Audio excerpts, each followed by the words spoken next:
permission to come aboard. Before we get started, does anyone want to get out?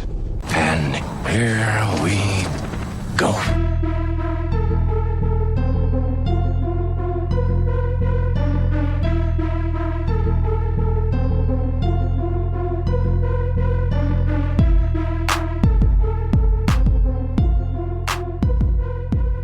Live from the Hollywood foothills of North Carolina, welcome back to the Confirmed Epic Podcast. This is episode 105, proudly presented by the Geeks Worldwide Radio Network. If you didn't know, the Confirmed Epic Podcast is the official podcast of the epicreview.com. That's epicreview.com, and also proudly featured on actionfigurebarbecue.com. That's barbecue spelled out. I am your host today, the real Brad Bell. Thank you for joining me. It has been a long time since we podcasted here on the Confirmed Epic Podcast, and there's a couple reasons for that, which I'm going to get into here in a sec, but let's do that in a brief housekeeping segment. Housekeeping? I think you're sleeping.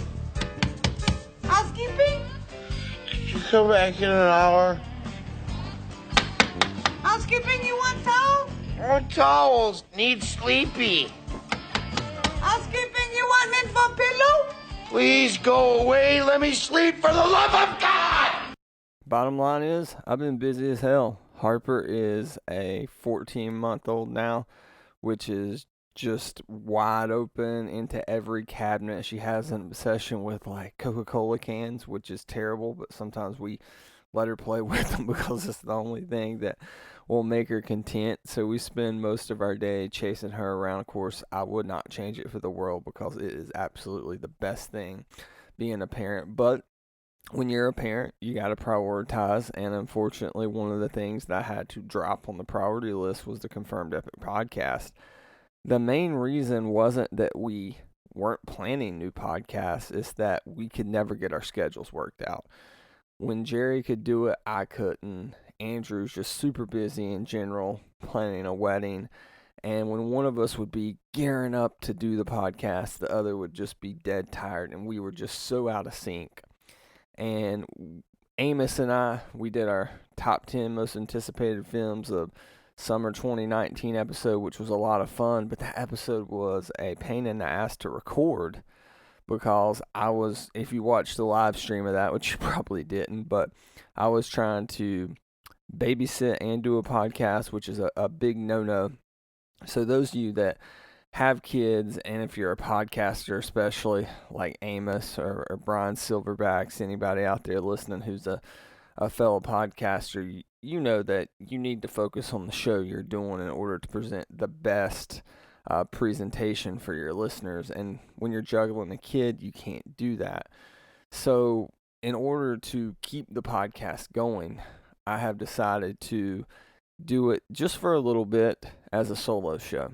So what does that mean? It means that I'm going to try to get back into the format we did with the super segments in episode 100, where we had a collecting segment, a comic book segment, a movie segment, a TV segment, and do a little open discussion in the game section and stuff, kind of adapt that segment to a solo podcast. To me, that was the best format for a solo podcast, which I'm not saying I can do. Obviously, you're the listener. You'll be the judge of that. Being a solo podcaster is extremely difficult. It's a lot different than having a back and forth with somebody who you have a rapport with, like I do with Andrew Stokes, or like I do with Jerry Reed and we do with each other, or my wife Abby, or Amos, somebody like that. But there are benefits because I can record whenever, which means when Harper's taking a nap or when Harper's sleeping in, I can get up super early and record this, and I can edit on the fly and things of that nature. So I think it's going to work out as far as quality of show. I hope you guys agree with that. So without further ado, that's enough housekeeping. Let's go ahead and get into episode 105 of the Confirmed Epic Podcast with what we've been checking out this week. Check checklist? Check. Double check checking of checklist? Check. So, summer just started for me. I did summer school. Most of y'all know I'm a school teacher, high school history. So I've had a little extra time to check out a few things, and I've had some fun experiences over the past week and a half or so. So let's go ahead and get into those. One of those is Detective Comics 1000. Now, this has been out for a while. Most of you have probably read it a month and a half ago. It was a $10 book, and it had, I don't know, it was over 100 pages, I believe. All these legendary Batman writers and artists come together to celebrate the debut of the Caped Crusader. Of course, he first debuted in Detective Comics number 27, so I guess those first 26, which counted toward the 1,000, not that relevant, but hey, this 1,000 and DC is going to use it as an opportunity to make money. So, I decided, as being somebody who has switched from single issues to trades, to avoid temptation and wait on the deluxe hardcover, which arrived last Tuesday. We're recording this on Monday, June 24th, so about a week ago. And over the course of the past week, because I was mixed in with some other comics, I read a couple stories at a time. There's some great ones in there. I mean, you got everybody in there from Scott Snyder writing a story. You got people. I think there's a short Grant Morrison story in there. Neil Adams, who of course is an artist but is also a writer, he does some writing in there. The art lineup's crazy. You got like Steve Epting does a Batman story, which I don't know if that's the first Batman story he's ever done, but that's the first I've seen. Steve Epting was the legendary Captain America artist, who was at Heroes Con, by the way, here in Charlotte, North Carolina. More on that later. But the story that stuck out to me was the one written by Kevin Smith. And in this, I think it was like a 5-page story. And in this 5-page Batman story, I can't remember the name of it. I want to say it's the signal or the emblem, but I'm pretty sure that's not right. So if you read Detective Comics 1000, you want to correct me in the comments or tweet me at @TheRealBradBell, feel free to do that. But the story revolves around Bruce Wayne, and he's going undercover as Matches Malone, his other alter ego besides Batman. And he is going into a store in which there's a guy on the black market who sells like Gotham villain memorabilia, like the Riddler's cane or a canister of the Joker's laughing gas, not so that criminals can reuse it, but they mention that these bougie like collectors in Gotham are the ones who buy this stuff. And you know, of course, Bruce Wayne, being the master detective, probably has known about this, but he's taken this leap right here. And again, this is written by Kevin Smith, who you guys know I have a man crush on, so take this for what it's worth.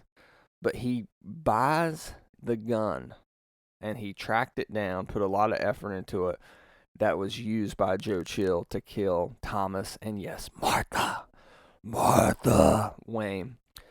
And also the name of my mother, by the way. And Alfred tries to persuade him not to do this.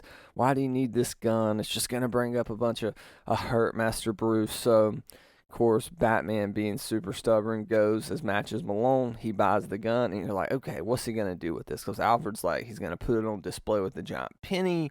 He's going to put it on. Alfred even makes a comment, I helped you get that blasted T-Rex in here, which I want to see the issue in which they do that. But I'm not going to help you display that. You don't even need it in this cave, Master Wayne. And he says, I'm not going to display it. And it shows Batman kind of going like Iron Man style. He's like melting the gun down. You're like, okay, what's he going to make a batarang out of this? What's he going to do? And he basically melts it into the emblem on his chest plate on his suit below the cowl. And it's just so symbolic because it's like he's carrying his parents with him, which he's always doing as he has his fight on crime in Gotham City, but in a more tangible way here. I don't know if I would want to have that if I was him, but it was very cool. It was touching. Kevin Smith always has the ability to give you the feels, and he's just a genuine guy. And I'm pretty sure he wrote this story after his heart attack, so even more so now, he is super heartfelt. So I highly recommend Detective Comics 1000. I think Amazon has like the hardcover deluxe edition for like $15, which is crazy, or maybe 20, which is about $5 or $10 more than just the regular issue that came out. Speaking of Kevin Smith, Abby and I last night on Netflix, I believe it's on Netflix until July 1st, we watched Chasing Amy. Now, Kevin Smith, we know he came onto the scene with Clerks, which was a Sundance phenomenon, made him who he was. And then Mallrats was a flop, so he comes back, I think, in 97 with Chasing Amy. And it's a story that's based on something that Kevin Smith kind of experienced in real life, but it's a little altered. In this movie, Ben Affleck falls in love with a girl who happens to be a lesbian. And he just has a hard time dealing with that and accepting that fact. Keep in mind, this come out in 1997. Some of it has not aged well, but my argument for this movie is that it's actually progressively ahead of its time. And let me tell you why. How it addresses the acceptance and just the trying to understand people who are gay.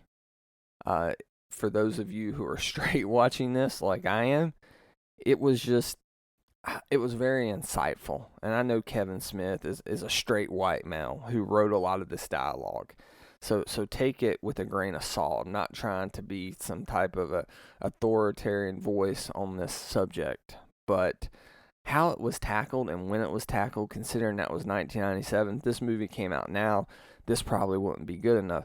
But it started the conversation on bringing the LGBT topic into mainstream cinema. I'm not saying other movies didn't do it before it, but this especially when it came to those geeky type of movies, because Kevin Smith's always been king of the geeks, king of the nerds, if you will. So how it addresses it, how it addresses the complications of love in general, just fascinating. Now, it drags a little bit. Maybe it could have cut it by 20 minutes or so. And sometimes the Jason Lee's dialogue as Banksy is just unbearable. You got to know that going into the film. This was 1997. Some of the stuff he says is like appalling. However, I do want to say that it is a movie worth checking out on Netflix. The other thing that I've been checking out was Heroes Con 2019 in Charlotte, North Carolina, which was last weekend now. And, we're recording this on a Monday, so I guess the weekend before last. And, man, I had a great time at this convention with Amos, the Just Me and Amos podcast, who I hung out with most of the day. I'd been to Heroes Con every year from 2005 up until 2017. In 2018, we had a newborn baby girl, so I wasn't able to go, and I was just kind of bummed out about it. But I knew I needed to be at home with the wife and baby. But this year, she's a little older, being able to go, and this was pretty much my Father's Day gift, and just walk around with Amos. I got to meet Paul Petelaire. I think it's Petelaire.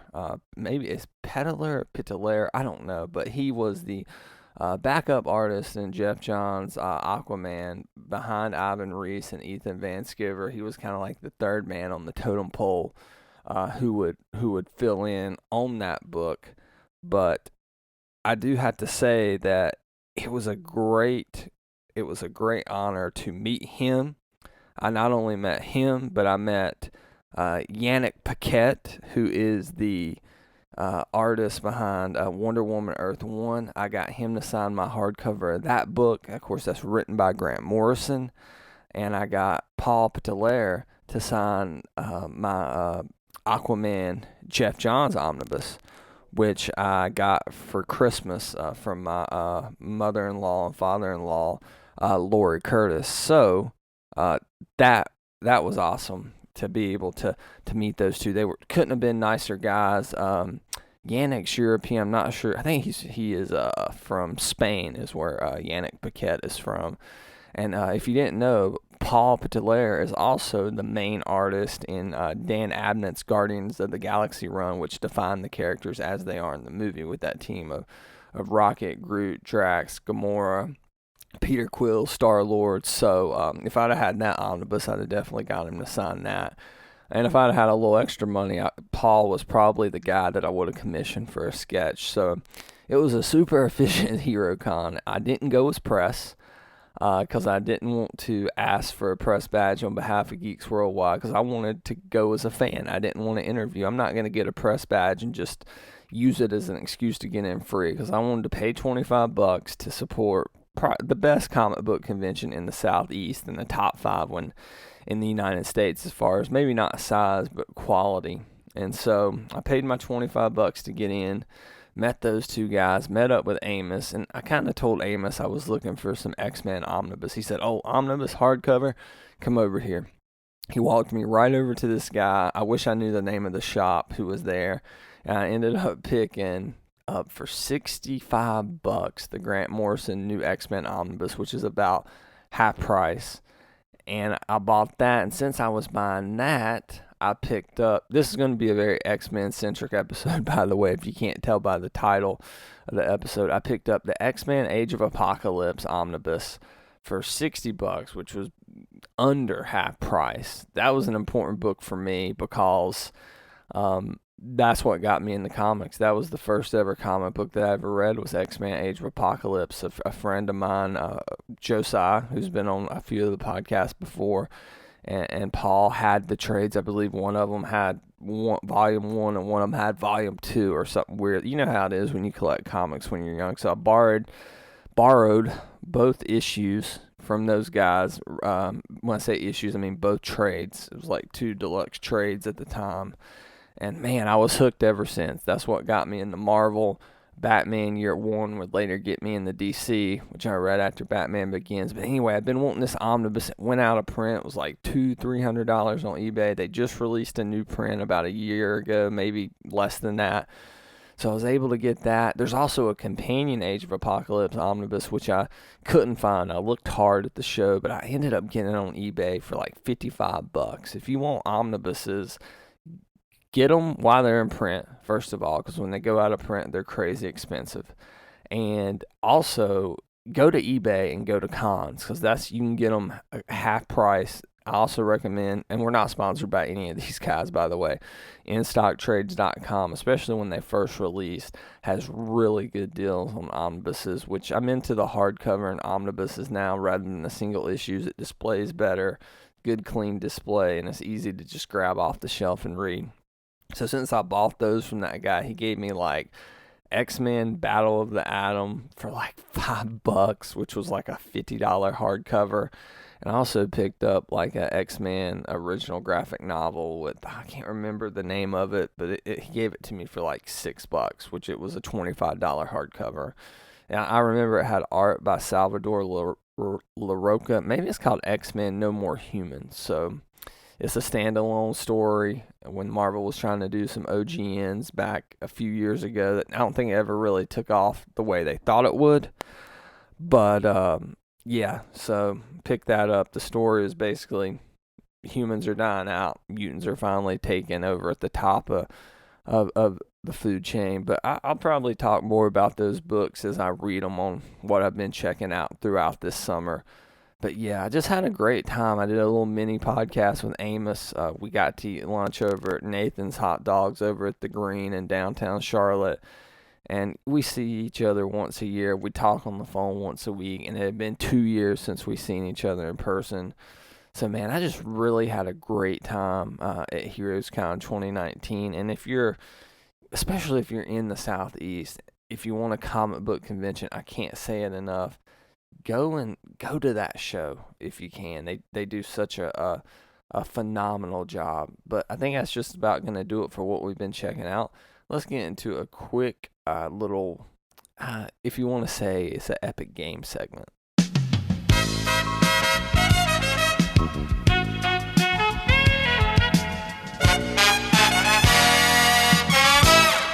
Okay, this is going to be a versus epic game segment. So what that means is we would usually, if we had multiple people, pit different incarnations of characters or different stories against one another and argue why yours is the best. So for example, we did best Batman on episode 100. One of us had Keaton, one of us had Bell, one of us had Kilmer, one of us had Conroy, and we each made our argument. But since it's just myself here, I kind of wanted to do that, but in a different way, kind of something versus the field. So up until this point, there have been 3 live-action Spider-Man, all right?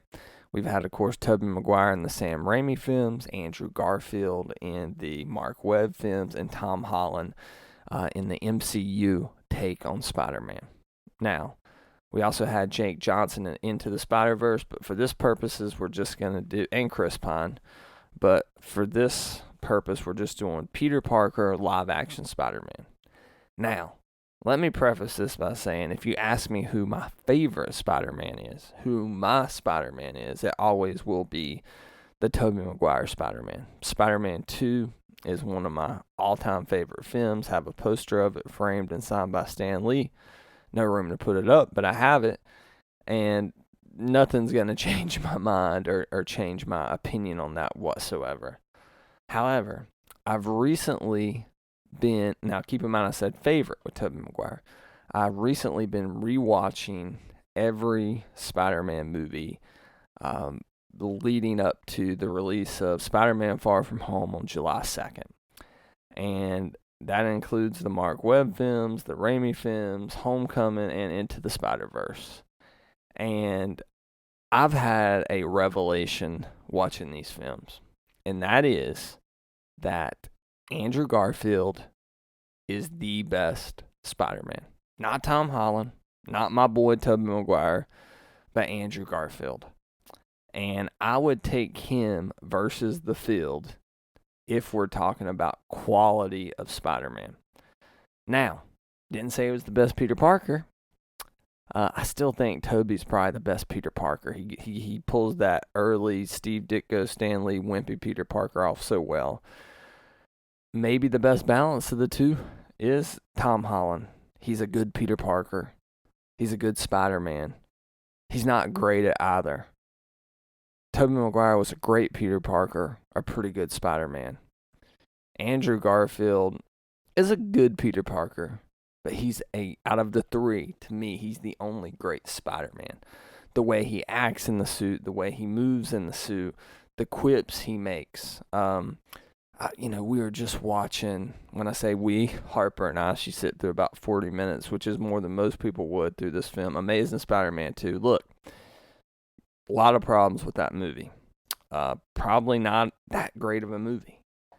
But his actions in the suit, for example, how he busts the Rhino at the beginning of that film, the way he's moving, the way he's teasing him, the way he's quipping at him.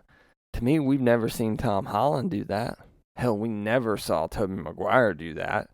So, to me, that is Spider-Man. And it never comes across as cheesy. It just comes across as Andrew Garfield has the chops. All 3 of those guys are great actors. I mean, you could argue which one's the best, but the best actor, I mean, in that point. But to me, if it comes to who is Spider-Man from the comics most on screen, is Andrew Garfield. Now, I don't hear him in my head when I read the Spider-Man comics. I hear the guy from the 90s animated series, or I hear Tobey Maguire, depending on the day. And he's not my Spider-Man, but I don't know, just something about how he portrays the pain on his face of having to balance the power and responsibility, and having to balance the sacrifice of his everyday social life and his relationship with, in these movies, Emma Stone's Gwen Stacy, with being Spider-Man. It never says with great power comes great responsibility in the first Amazing Spider-Man, or the second one, I believe, but is hinted at by Josiah Bartlett who is, of course, Uncle Ben, Martin Sheen, in those movies, who is a great Uncle Ben, by the way. I don't know if I like him as much as I do the guy in the Raimi films, who's just like quintessential classic Uncle Ben. But that through line of with great power comes great responsibility comes through, I think, better through Andrew Garfield's performances as Spider-Man than any other live-action Spider-Man actor. The pain, the anguish on his face. And look, Spider-Man 2, Tobey has the great monologue, "Can I not have what I want?" But sometimes you see more through the actions of a character than by him saying something in the written script and dialogue. And Andrew Garfield he pulls that off so well. The pure joy of being Spider-Man, he pulls that off. Tom Holland's good at that too. I don't know if Tobey ever really got that.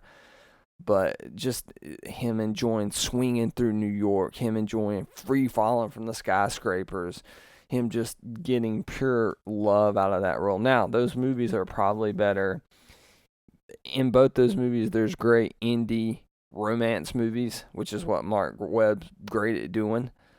Trapped within a subpar superhero movies, I think. All the Amazing Spider-Man, the first one's a movie. Every time I rewatch it, it gets better and better and better. But, I mean, everybody has their own favorite of these three. You could make an argument for any of these three, but having them fresh on my mind between Andrew Garfield, between Tobey Maguire, between Tom Holland, I don't know, I think Garfield just pulls it off the best. And at some points, I can't even quite put my finger on it. But it's just when he's Peter Parker, the anguish on his face of balancing great power and responsibility, how he enjoys being in the suit, how he makes the quips without effort. I don't know, it just seems it's effortless to him. And I know that that's a lot of hard work, and a lot of it comes down to chops. And he's just able, there's a lot going on in those movies, but in the Raimi movies and in the Webb movies, the Spider-Man character is able to breathe. I feel like in the Tom Holland version, he's burdened so much by having to be part of this larger world that we don't get those organic Spider-Man stories. Homecoming does it well, but you also have 30 minutes of Iron Man in there, which I love Robert Downey Jr.'s Iron Man, but when I pay to see a Spider-Man movie, that's what I want to see. It don't mean I can't handle a cameo by Nick Fury, by Tony Stark. But Spider-Man's a character that doesn't need other MCU characters to do the heavy lifting for him. He is probably the most popular and recognizable superhero in the entire world. Him or Batman. So that's just my kind of hot take right now, having all those movies fresh on my mind. But let's go ahead and get into our first of the super segments here, which is going to be this week, collecting. Each sold separately, batteries not included. You can collect Star Wars toys to build your forces and join the rebellion. So the question for our collecting topic this week, the question is, what's more important when collecting? Is it quality or budget? Now, I know there's a lot of deciding factors when it comes to spending your hard-earned money on pieces of polystone, resin, or plastic. But for the purposes of this topic, quality versus budget. So, as we do these super segments in the future, I always kind of want to introduce it by the origin of the topic, which is usually something going on in my life or something going on within pop culture that causes us to talk about this issue within this topic this week. So, the origin of this topic for me has been going back and forth between Diamond Select toys, which are, and when I say Diamond Select, I'm talking about the Premier statues, which are about $135 a piece, or the Gallery statues, which are anywhere from $30 to $55 a piece. Deciding whether I want to get those or maybe get some more expensive sideshow pieces. And what's the best route? Okay. Obviously, it depends on your money. If you have no money, which as a teacher happens to me quite a bit, you probably shouldn't be collecting anything at that moment. And if you do, you should be very wise with how you spend that money. So kind of let's go through the collecting tiers based on kind of popularity of product at this moment. When I say tiers, I don't mean that this is, best to worst product. I mean, kind of like price point tiers. At the bottom, you have Funko Pops. You can get those at retail. If we're not talking about Chase editions, we're just talking about regular old Funkos. You can get those at $10. All right. Very popular. Probably the most popular collectible right now on the market. Then you got Marvel Legends. Now, Marvel Legends are about $20-25 a piece. The movie figures have really upped their game over the past couple years. They're made by Hasbro. They do like scans of the actors. So like recently Walmart had a Chris Evans with Mjolnir from Avengers Endgame. And I say a Chris Evans because it looked just like freaking Chris Evans. Of course, it was Steve Rogers, Captain America. Their comic book figures have always been great, and they just continue to be consistently good. Then you have Mezco. I know Jerry, Barbecue 17, Reed collected these for a while. They're like $80. They're basically a mini Hot Toy. More on Hot Toys here in a second if you don't know what they are. But it's your chance to get a little like to your collectible. You know, like it comes with these collectible boxes, the either tins or like Velcro boxes where the flap opens. Now, somewhere in between Mezco and Marvel Legends are these Diamond Select Gallery figures. You may not know what these are, but they are, the scale is weird. I would say they're about 1/8 scale to 1/9 scale to 1/7 scale. The scale's kind of all over the place. And they are what I'm going to call boom or bust statues. They're labeled figures, but they're statues. They're PVC. The base is always hollow. The figure can be hollow.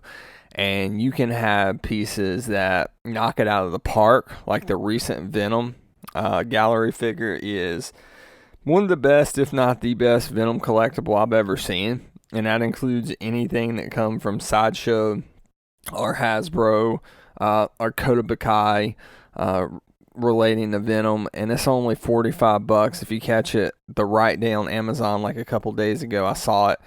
$31. I had gotten a few of these. I had got the Thor from Infinity War, the Spider-Man from Infinity War. I believe that's all I had. I had the Captain America from Infinity War. I never even took him out of the box. I think that was kind of the figure that turned the tide, that showed me that these are better collecting comic book characters than movie characters, because it's a lot easier for them to get a interpretation of a character via the comic book version of a DC or Marvel character than it is to get a sculpt. Their sculpts are all over the place. So their Chris Evans sculpt for Infinity War was blah. I mean, it looked more like John Krasinski, which ironically was the second choice to play Captain America in the MCU films. And the Thor, though, the Chris Hemsworth sculpt was for a $45 collectible, was really out of this world. So it's just varying degree, but their comic book figures tend to be more consistent. They retail at $45.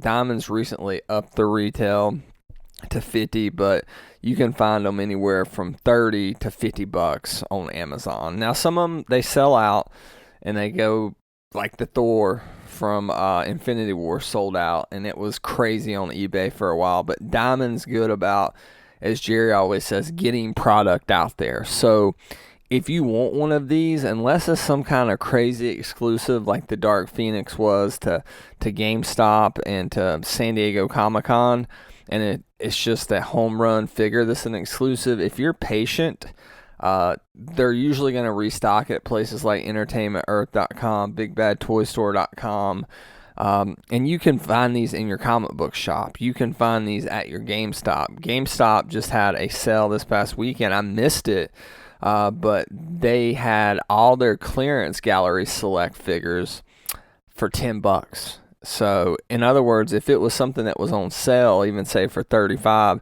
for a weekend, they marked it down to $10. By the time I got to GameStop, they were completely cleared out. Diamond also has the Premier statues, which retail at about $150, but usually can get for $135. They've been on and off with this line since 2004. These are kind of the same thing as the gallery figures. They're kind of boom or bust. Like the Green Goblin they got coming out looks comparable to Sideshow pieces. But some of their, I'm trying to think of one offhand, like the Mystique they got coming out looks kind of like, ugh, really? For a $150 statue, it needs to be a little better than that. Here's the thing, though, that kind of turns me off the Premier statues. While they do have some amazing pieces like the Spider-Man, there's not a big jump from the gallery at about $45 to the Premier at about $135 to warrant that. Then you get to the big boys. Now, Sideshow Collectibles, they also sell Hot Toys, which are the infamous 1/6 figures that I used to collect. I famously sold those for a down payment on a house and tickets to the 2015 NFC Championship game. Only two I regret selling were the Heath Ledger Joker and Christian Bale Batman from the Nolan trilogy. However, even if I would have kept those, I don't think I would be collecting Hot Toys right now. They went from being about a $215 figure to a $300 figure, and that's out of my price range, and it's just not something. It's so weird. When I was younger, I really wanted the movie-based figures. As I've gotten older, I want the comic book based stuff because that is the character. It's not someone's take. It's not someone's interpretation. Well, it can be an artist's interpretation, but it is the character. And I don't know, this is going to sound stupid what I'm about to say, but it's kind of not weird because, I mean, I'm doing a solo podcast talking about toys right now. It's kind of weird that you have, to me anyway, this is just me. Take this with a complete grain of salt because I respect anybody what they collect as long as it's not hurting anyone else or disturbing anyone else. To me, it's like, okay, I got a Chris Hemsworth gallery figure when I would rather, which is Thor, I get it. He's Thor to most people. When I could get the like Oliver Coipel version of the Thor gallery figure, which Casey Walsh has a great review up for right now at thegww.com. Just want to plug his stuff there. So now I want Hemsworth. Now I want a collectible of Chris Hemsworth given a portrayal of Thor, albeit a defendant portrayal, or do I want a collectible of Thor herself? You know, to each their own. But Hot Toys are not comic based. They are just their thing is they knock the actors out of the park.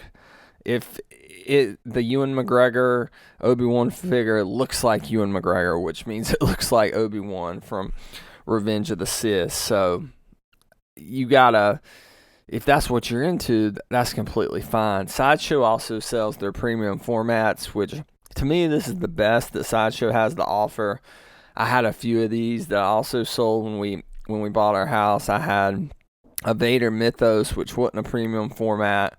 It was just a take on Vader that Sideshow did.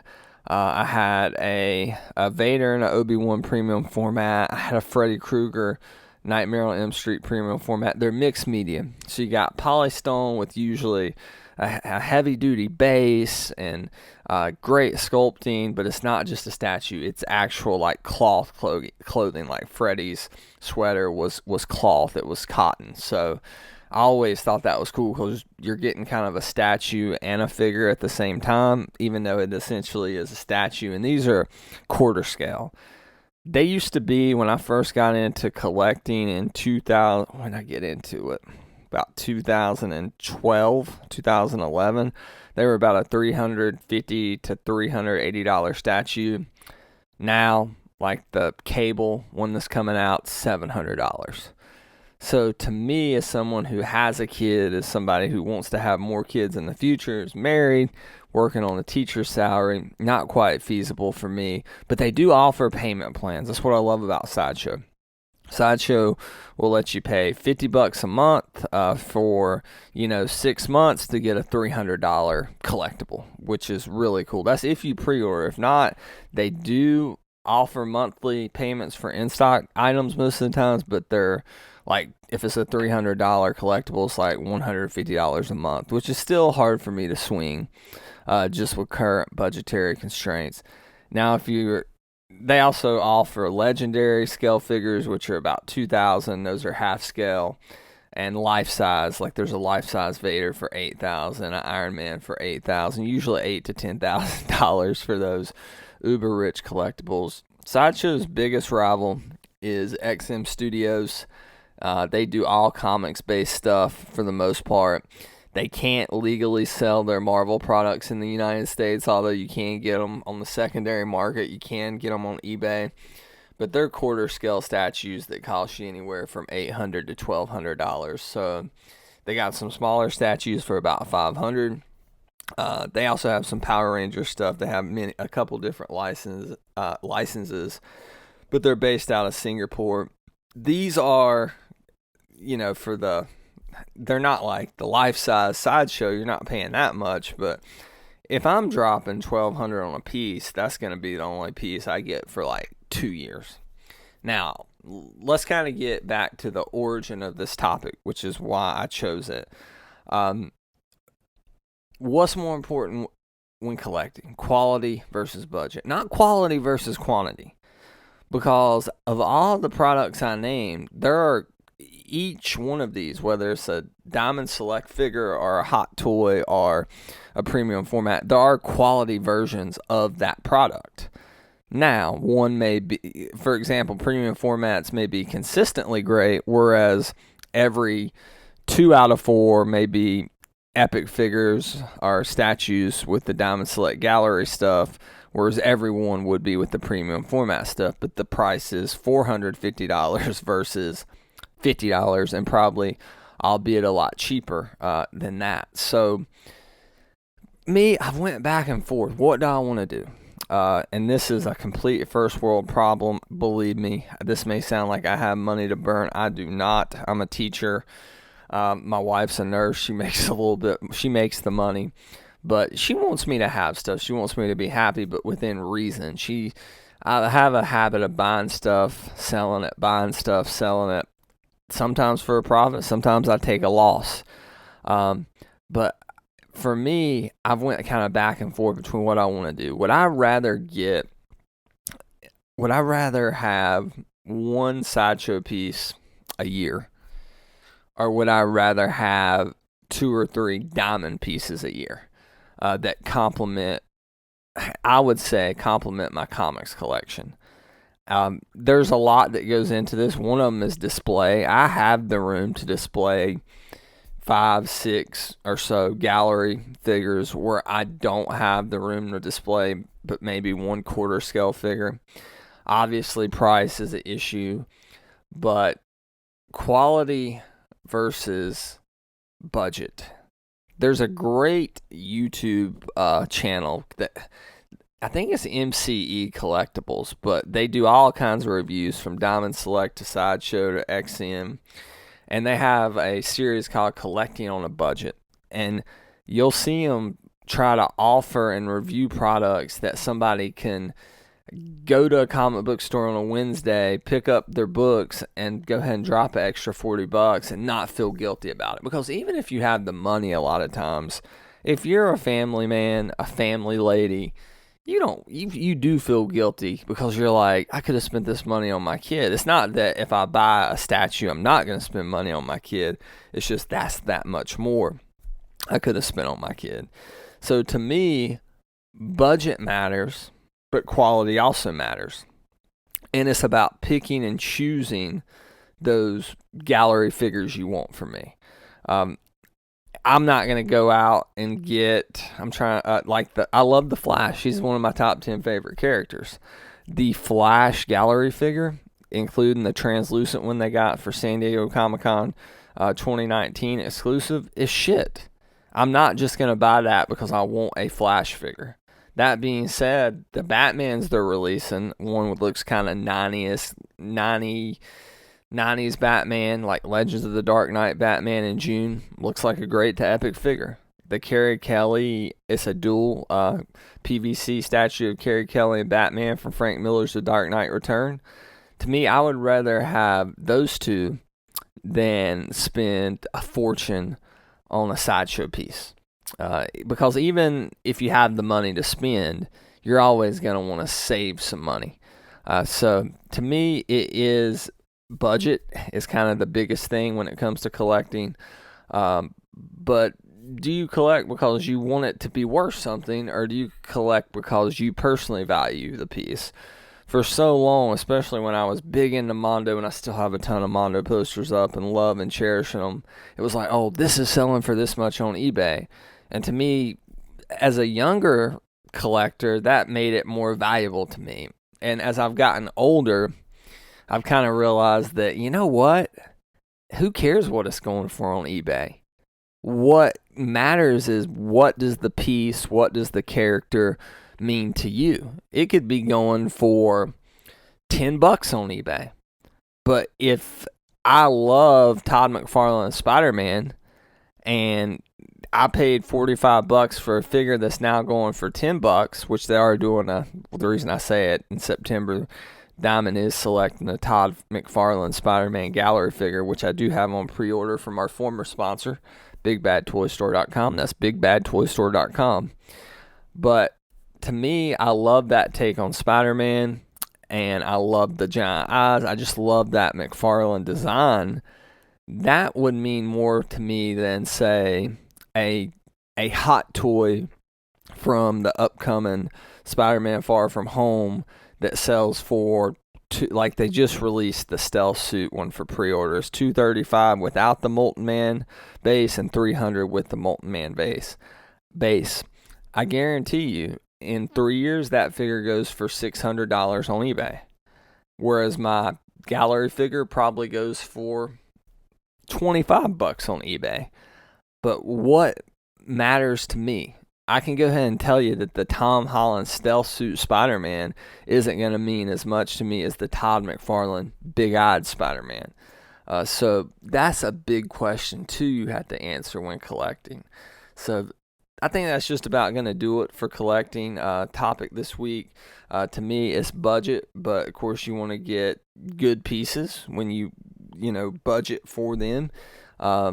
It's not that I would want to say I want to have a bunch of little things over one big thing. It's just I would rather, let's face it, if you're a geek and you're a collector, you're not just buying action figures or statues. You're buying comics, you're buying movies, albeit digital, Blu-ray, 4K, whatever. So you're kidding yourself if you say, oh, I collect whatever statue. Sure you do.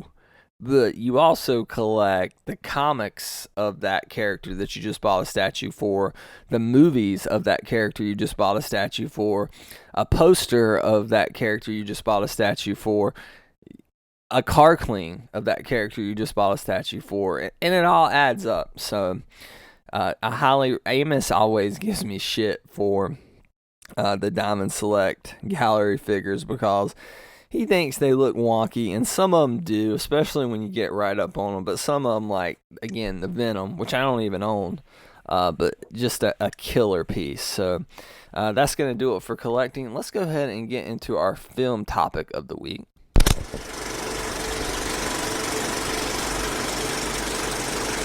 Also, if you've stuck with the podcast this long, thanks for staying with me. I've recorded this over multiple sit-downs, just working around Baby Harper's schedule. It's the newer format, along with being my first time solo podcasting with this format. So if you're still listening, I greatly appreciate it. This is a labor of love. That's all I hope to get out of this, is just people click play and enjoy it. Let's get into our film topic, which was always what the Confirmed Epic podcast was mainly about. And for me, here is the question I want to pose to you guys. These topics, feel free to tweet me at the Real Brad Bell, the REEL Brad Bell. That's the REEL Brad Bell on Twitter. Leave a comment below on the blog post or on the Geeks Worldwide post. Email us answers to these at thepicreview, thepicreview@gmail.com. But here it is. Why do people hate the Fox X-Men films now? Why do they hate the Fox X-Men films? And here's the origin for this. Fox is already pulling X-Men Dark Phoenix from the theaters, which is the only Fox X-Men movie I've yet to see. I will buy the 4K Blu-ray, speaking of buying other stuff, collectors, for this, because I own all the X-Men movies, and I, like many collectors, am a completist. The movie got critically panned. It was a limp exit, stage left for Fox's X-Men franchise, as now Disney owns Fox and they own those characters, and I'm sure the MCU versions of these characters are going to be great to epic takes. But this film's been in theaters 3 weeks and Fox is pulling it, so pretty disastrous. But there's kind of been some rewriting of history, if you will, but of how fans feel about the Fox X-Men film franchise. I've heard a lot of people say, oh, it was shit the whole time. They never knew what they were doing with these characters. I can't wait till Marvel gets them. And my response to that is like, what the hell are you talking about? Sure, Apocalypse was bad. Sure, X-Men Origins Wolverine was really bad. And apparently Phoenix may be worse than those two. But there are some great to epic movies in this franchise that at the time they came out, I guarantee you half the people that are shit talking them now loved them. I want to name off a few of these. I know you probably know, but let's talk about them for a second. The X-Men movie, I think it came out in 2001. It predated Raimi's Spider-Man by a year. It was the return post-Schumacher Batman movies of superheroes to the big screen. And it was a success. And Bryan Singer did a great job with that film. And I think the whole Bryan Singer aspect, he's a terrible human being. He's a piece of crap. What he's done is inexcusable. That doesn't mean he can't direct. You can be a terrible, despicable, awful person and still be good at your job. Kevin Spacey is scum of the earth. You still can't deny that man's a good actor. Now, he's creepy. I don't want to support him now, but he's a good actor. Same thing. Bryan Singer, hate the man. He's a good director. That's a whole different topic. Can you look past someone's personal history to enjoy their art? But I think we've even talked about it on this podcast before. But the first X-Men was a trailblazer for superhero films. It set the stage for Raimi's Spider-Man, which set the stage for all the stuff that we have now with the MCU. Without the first X-Men, there is no Iron Man, there is no MCU. And everybody's favorite Marvel fan, every Marvel fan's favorite person in the entire world, Kevin Feige, who oversees the MCU, he produced a lot of these early X-Men and Spider-Man films, and it shows. X2, also known as X-Men United. It is the definitive Wolverine origin movie, in my opinion. You get all the stuff with the Weapon X program, with William Stryker. You get to see, for the first time on film, something that X-Men comic book fans love, which is Magneto putting aside his differences with the X-Men and working together for the good of mutant kind. Of course, if you've seen this movie, you know you can't trust Magneto. Of course, you had Brett Ratner's X3, which was, to me, when it came out, I enjoyed it. Is it a great movie? No. Is it a good movie? I say it is. I need to go back and revisit it. Maybe I'm wrong. Maybe the I am Juggernaut lines. But I just remember really liking Ellen Page as Kitty Pryde. Kitty Pryde's one of my all-time favorite X-Men, and I wish we could have saw more of that take on her within the Fox X-Men movies. But right when you thought those movies were dead, after a couple bad Wolverine movies, we get X-Men First Class. Which, if you're making a list of top 10 superhero movies, especially origin films, this is in there. At the time when we see it, it appears to be the just prequel to the X-Men movies that we had seen with but Michael Fassbender's playing Magneto, James McAvoy's playing a young Professor X. These are to be the younger versions of Patrick Stewart's Professor X, and Ian McKellen's Magneto. And of course, all that kind of changes with Days of Future Past. But when this movie came out, and we got the origin of the X-Men, and we got Jennifer. Now, don't get me wrong, Mystique's one of my favorite X-Men characters as well, and I like Rebecca Romijn as Mystique. But when Jennifer Lawrence, one of the best actors in the world, is playing an X-Men character as iconic as Mystique and just knocking it out of the park, especially in Days of Future Past, that was something special. And to tie into history, of course, I'm a history teacher. It means I'm a history nerd, like any good history teacher is.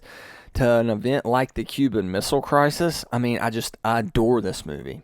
It's the only movie that really gives us Magneto. Semi-spoilers for all these movies, but it kind of gives us that red kind of X-Men 90s X-Men animated series.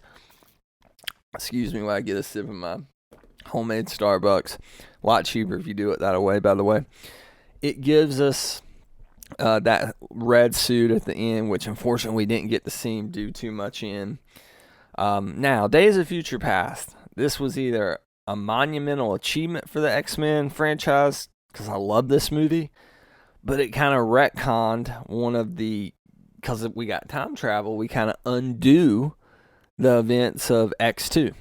At least that's what we believe, is X1 didn't happen, X2 didn't happen, and everything that would have happened to the X-Men have happened differently, which is why we go back and we see another Phoenix movie. We see X-Men Apocalypse, which are train wrecks, apparently. I can't speak on Phoenix, but by all accounts are.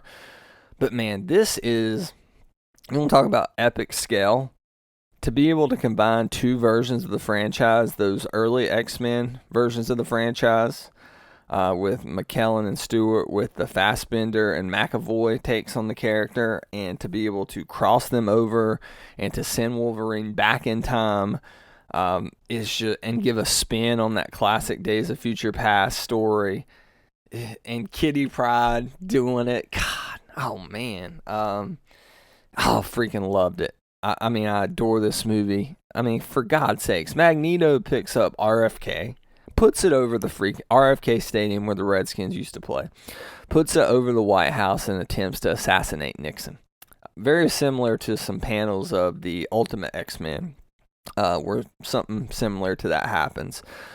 But, man, I love that. I have a poster from Alex Yacarino framed. Again, not up because we don't have the room for it, but I paid a lot of money for a poster for that film. Shout out to my boy Alexander. But Logan, when that came out, people were like, is this the best superhero film ever made?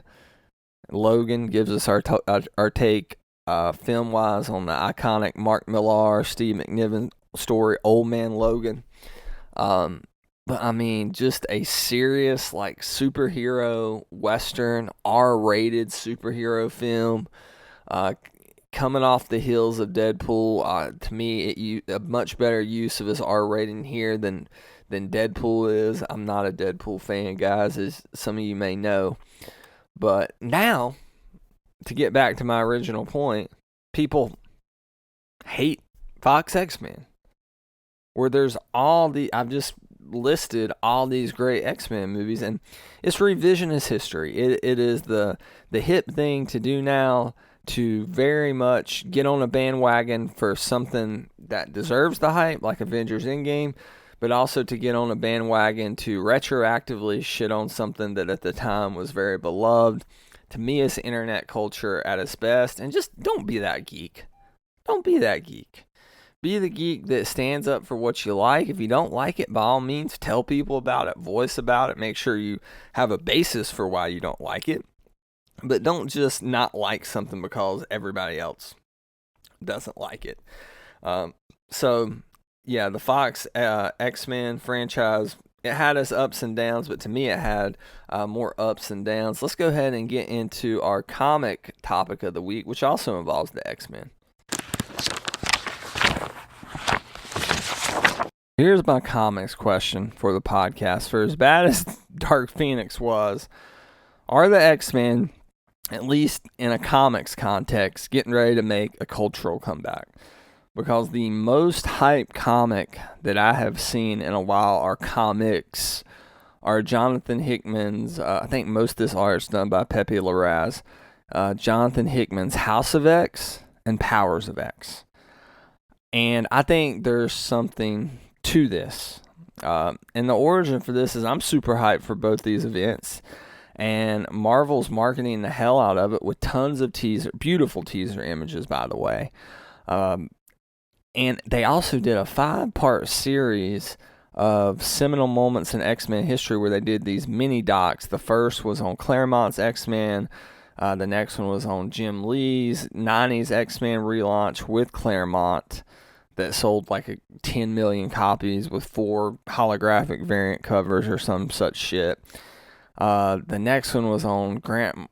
What was the next one? The next one was Age of Apocalypse, then Grant Morrison's new X-Men. Then they did one previewing the House of X and Powers of X by Hickman.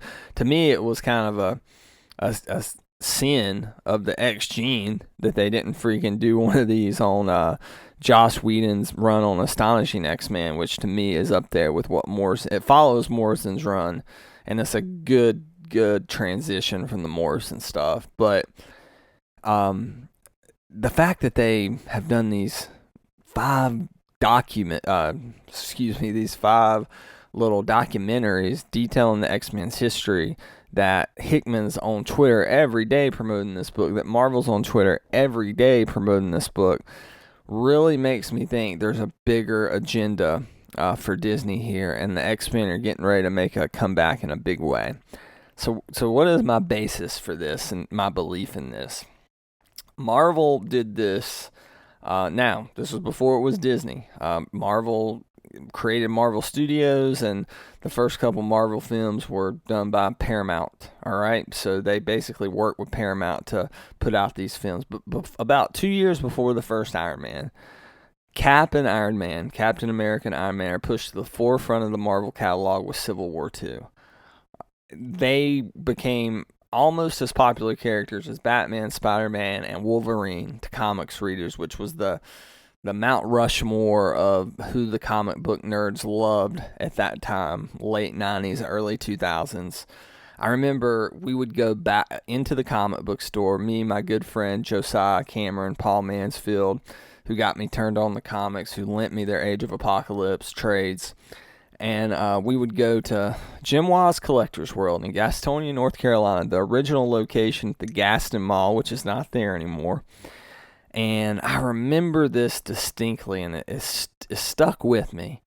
It was when House of M was coming out. I love House of M, by the way, but good way to bring the mutants into the MCU. Again, topic for another day. But I remember I was getting all the different House of M tie-ins. I was getting the main series. I picked up the X-Men one, the Fan 4 one. You get the picture. I was blowing a lot of money. But there was one I didn't get, and it was the Iron Man one. And the reason I didn't, I went to pick it up, and my good friend Paul, who I love and adore, said, "You don't want him. He's a drunk that nobody cares about." And that was how a lot of comic book fans felt about Iron Man at the time. They were very dismissive of the character, but that all changed with Civil War. You start out hating Iron Man. By the end of it, you're kind of on Iron Man's side. At least most people were. And then, of course, when Robert Downey Jr. portrays that character, after he's already been catapulted into the mainstream of comics culture, he's catapulted into the mainstream of general pop culture. But pushing Cap, pushing Iron Man, you had the Steve Epting and Brubaker Cap run leading up to Civil War. And then post-Civil War, you had the Matt Fraction and Salvador LaRocca Iron Man's run. My point is, it was a perfect storm for those characters. It made you care so much about those characters on the page that when they were on the screen, you were invested in them the way you would have been a Batman, a Spider-Man, a Wolverine. So I think Marvel's doing this with the X-Men. I really do. I think the next 2 to 3 years, Hickman's a long-term storyteller. So my guess is his X-Men story is planned out 4 years. And the story started in 2019. I would say probably by 2022, we know when the first MCU X-Men film's coming out. And by that time, Marvel's number one selling book will be X-Men. And a lot of people were like, they just rebooted X-Men, and people like what the current Uncanny run was. But it was a lot of rehashing of classic 90s stories. Hickman's going to give you a complex story, which its core, all X-Men stories are complex. The great ones, I should say. He's going to give you a complicated, complex, but if you buy in the long term, if you buy in, he's so great at paying off story arcs. I mean, the Secret Wars a few years ago from Jonathan Hickman paid off so much from his Avengers run, which paid off so much from his Fantastic Four run, and he's going to do the same thing with X-Men. All of a sudden, the big events, the X-Men they're going to be X-Men events. I guarantee you. Are the X-Men in general are going to play a part in the bigger Marvel events more so than they have. Remember when Fox had these characters, Marvel had kind of started to strangle them in the Fan 4, and we've already got the big Dan Slott Fan 4 reboot, and I love the Fan 4. It's Marvel's first family, but they're as far as mainstream appeal, there's just no comparison between them and the X-Men. In the 90s, the X-Men was the biggest book that Marvel had to offer. That and McFarlane's Spider-Man, with X-Men still outselling those books. So I think that House of X, Powers of X sets up a long, rewarding run of Hickman's X-Men, which you can guarantee will have the best artists on it.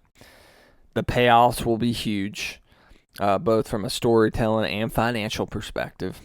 And I guarantee you by the time the first MCU X-Men movie is announced, let alone comes out, there's going to be so much hype going into that thing.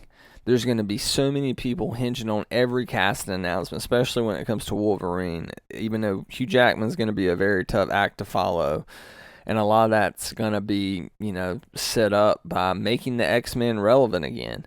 And I'm glad Marvel's doing this, because the muties have been pushed to the back of the catalog for far too long. All right, so that's going to do it for our comic segment. Let's go ahead and get into our TV segment for the week. The question I want to pose during our TV segment is Chernobyl. Is it the most important piece of entertainment in 2019? I say yes. The origin of this topic, Abby and I are through 4 of the 5-episode miniseries that is HBO's Chernobyl. This show, to me, has matched Game of Thrones' final seasons in cultural relevance, but surpassed it in quality. This show deserves so many Emmys. Now, it's going to be limited because it's a miniseries. I know it's a shoe-in for Best Miniseries. Stellan Skarsgård's got a good chance at an Emmy. Jared Harris deserves the Emmy for his role. But why is it the most important piece of entertainment? Well, from an entertainment's perspective, it's well done, to the point that it's just downright chilling. The Chernobyl nuclear reactor meltdown, which is an infamous event within the Soviet Union in 1986, which kind of signaled the end of the Soviet Empire. There was a lot that went into that, but it was one of the key things that signaled the end of the Soviet Empire to the rest of the world. Is one of the most covered events in modern world history. There's been horror movies about Chernobyl. There's been tons of books. It's been referenced in so many different things within culture and pop culture. And every time the horror is on, the side effects to the people, which is present in the Chernobyl miniseries, lots of great body horror here. Makeup is insane in this show, and effects. But it's focused on that or the meltdown itself. Now, all that's covered here if you want that. But the true horror of this is what happens when the leaders do nothing. And they deny, and betray the people of their nation. The leaders tried to deny what was going on so long with the Chernobyl nuclear reactor meltdown that it ended up costing more lives than it should have. To me, there's a distinct parallel, analogy, comparison, however you want to say it, between the Russians in the 80s, denying the Chernobyl meltdown, compared to our leaders now denying climate change, and that's a powerful analogy. I do believe in climate change. I do believe we need a practical, at least from an economic perspective, a practical way to combat climate change. I don't think you should just uproot the entire economic system. But they say by 2050 that we're going to have like, I forgot how many feet, like 100 feet walls on coastal cities because the sea levels were going to rise so much. And it's theory, but it could potentially happen. But the comparison is, whether you believe climate change or not, is there's a set of people in this country who deny it, and there's a set of people in this country who believe we need to do everything absolutely necessary to prevent it. The same thing with Chernobyl. There was a group of people that were like, here's what's happening, here's the scientific data to back it up, here's the course of action we need to take. And there's another group of people who are saying, this didn't happen. As people are getting radiation poison and everything else, as machinery is just malfunctioning right in front of their very eyes, they're like, unless I can see the nuclear reactor melting down, then it didn't melt down.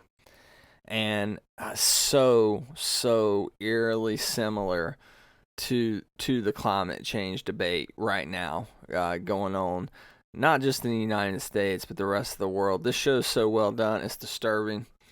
If you're a dog lover, fast forward through many parts. Episode 4, there's a very disturbing scene where they have to put down several of what's known as the Chernobyl dogs because they have radiation poisoning. My wife and I just could not watch that. We were warned by Vanity Fair about that, and we heeded their advice. But it's definitely a confirmed epic show, and I think when we look back at 2019, it will be one of those things that no doubt, and deservedly so, define the pop culture conversations and just the political conversations that we are having and that we should be having right now. So I highly recommend Chernobyl if you haven't seen it yet. All right, let's go ahead and get into our random tweets of the week. Chicken, Peter, you just a little chicken. Chip, chip, chip, chip, chip, chip, chip. Who are you calling a chicken? Come on. Chip, chip, chip, chip, chip, chip, chip, chip. You're not good. You're just a chicken. Chip, chip, chip, chip, chip, chip.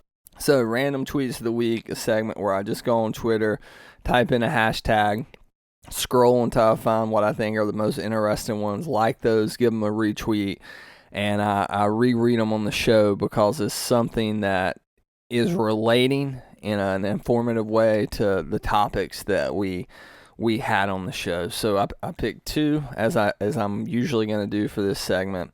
The first one is about Chernobyl, which we were just talking about in the TV segment. It comes from Matt Treat, and his Twitter handle, if you want to follow Matt, is @reallymatt. Treat is @reallymatt. @reallymatt Treat says about Chernobyl. Hashtag Chernobyl HBO is good, but holy hell is it tough to watch. I wish I had recorded it instead of binging it. Watching all these hours of it in a row is depressing. I'm going to need some comic relief when I'm done. And he has a frowny face. Don't binge watch this. Don't. Spread it out over the course of at least a week and a half to 2 weeks.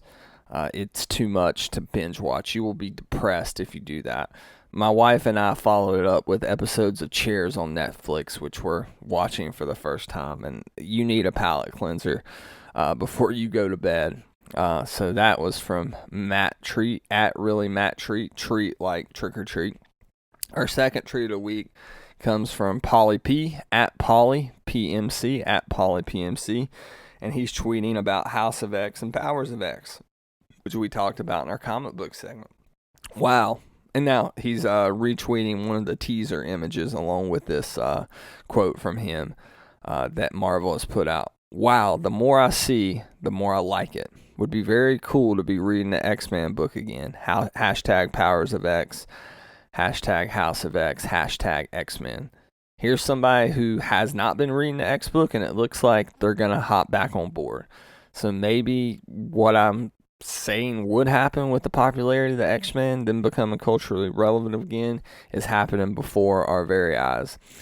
Let's go ahead and get into our confirmed crap and confirmed epic ratings for the week. This is the confirmation segment in which we pick one thing, one company, one movie, one item, one fill in the blank to confirm as crap, and we pick one to confirm as epic for the week. It's usually going to be pertaining to the show.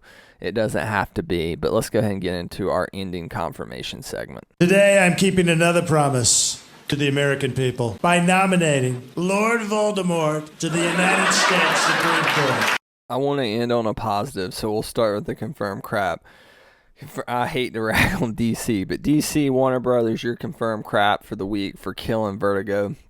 The Vertigo imprint, which has been responsible for things like Sandman, Swamp Thing, Constantine, those more mature DC books, not targeted toward wide audiences, definitely not targeted toward kids, more sex, more violence, things of that nature, just more adult themes throughout the years. It had been killed off at one point and brought back, but now it looks like it's dead again. Unlike John Constantine, Vertigo just wants to stay dead, apparently.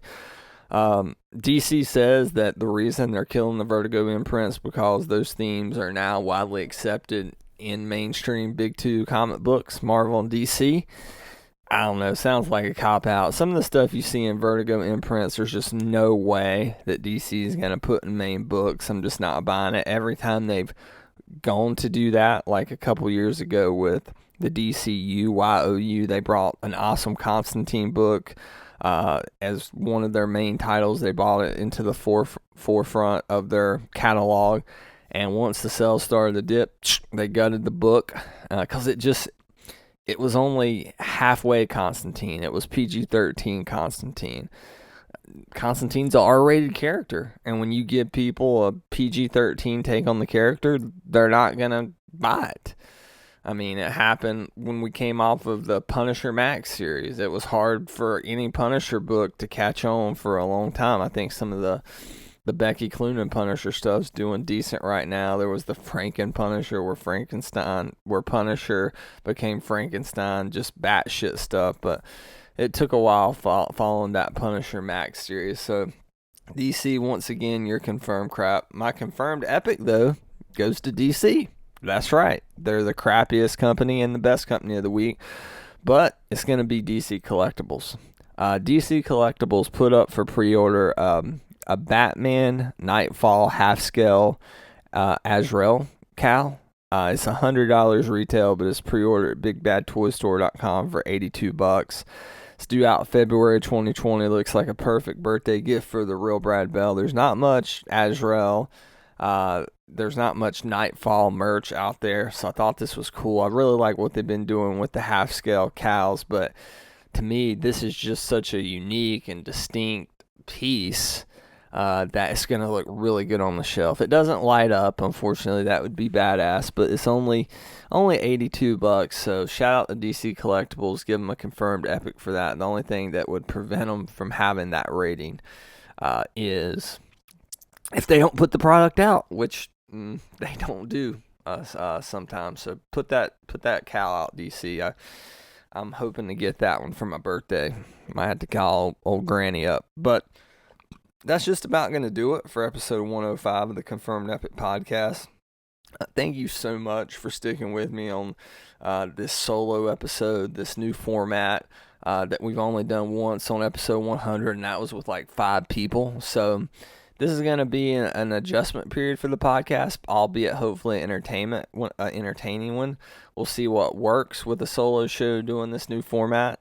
To me, it's all about experimentation and tweaking it to provide the best show for you guys who are listening, but also an enjoyable experience for me because, again, this is a labor of love. So regardless of how you tuned in, whether it was at thegww.com on that iTunes feed, on the Confirmed Epic Podcast iTunes feed, at the Epic Review, thepicreview.com, SoundCloud, Podbean, however you're listening to us, thank you so much. I hope that you'll share the podcast. You can find it at thegww.com and at the Epic Review, thepicreview.com, as well as Action Figure Barbecue. That's barbecue spelled out.com. And you can find me on Twitter, as always, at TheREEL Brad Bell. And once again, from the Hollywood foothills of North Carolina, we are out. That's all I have to say about that.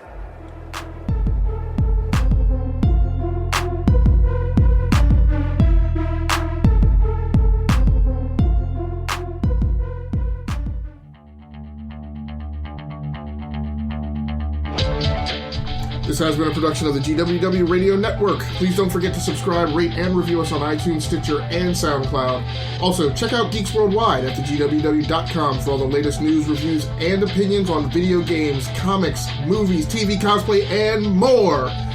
Geeks Assemble!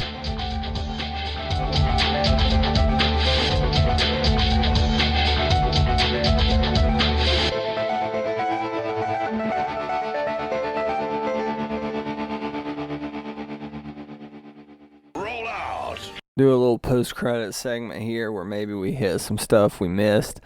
In between recording the beginning of this podcast and the end, Harper and I finished The Amazing Spider-Man 2, Mark Webb's film.